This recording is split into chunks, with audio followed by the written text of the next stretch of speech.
আমি তিস্তা মহাপরিকল্পনা বাস্তবায়ন কমিটির অন্যতম সদস্য হিসাবে আমাদের উত্তরবঙ্গের দাবি হচ্ছে যে এইটা যে পরিকল্পনা করা হয়েছে এই পরিকল্পনাটা বাস্তবায়ন করতে দৃশ্যমান করতে হবে।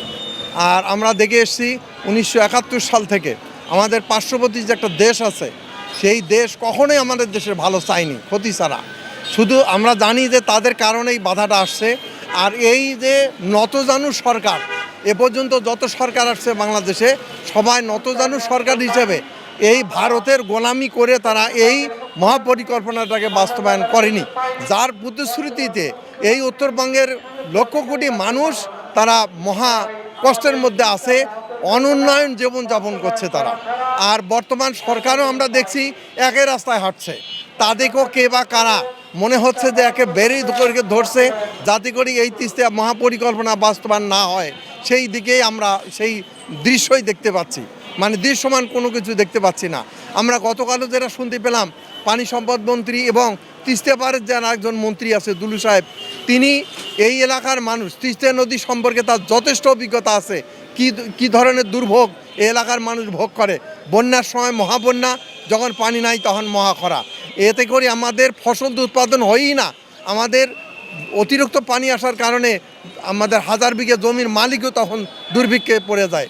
তো তার মুখ দিয়ে আমরা এমন কোনো আশার বাণী শুনতে পারলাম না যে আমরা অতি দ্রুত এই তিস্তা বাস্তবায়ন হচ্ছে। তো আমরা এই জন্যই আজকে মানববন্ধন করছি।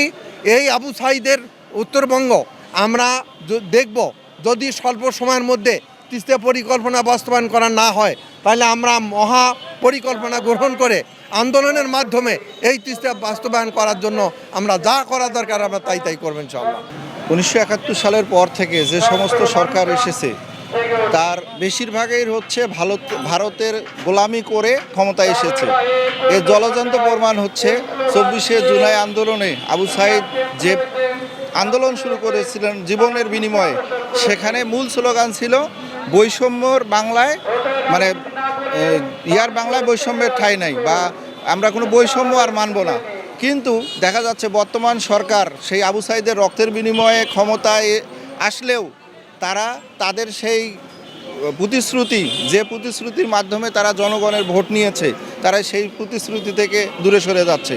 এর একমাত্র কারণ হচ্ছে পার্শ্ববর্তী একটি দেশের তারা গোলামি করে এই দেশ চালাতে চাচ্ছে। এটা বাংলার মানুষ, বিশেষ করে রংপুরের মানুষ আর মানবে না। এর জলজান্ত প্রমাণ আবু সাঈদ। সামান্য কোঠার আন্দোলনে একটা সরকারের পতন হয়েছিল।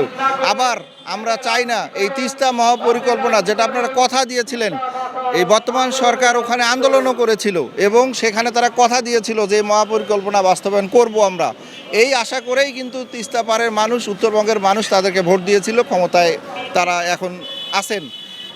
কিন্তু তারা বেমালুম ভুলে যাচ্ছে তারা সবাই মানে আন্দোলন হলো তিস্তায়, অথচ বাজেট হলো পদ্মা। এর একমাত্র কারণ হচ্ছে তিস্তা মহাপরিকল্পনা বাস্তবায়ন হলে তারা যে মানুষকে, যাদেরকে খুশি করে এই দেশে সরকার গঠন করেছে, যাদের নীল নকশায় তারা ক্ষমতায়, তাদের অখুশি হবে।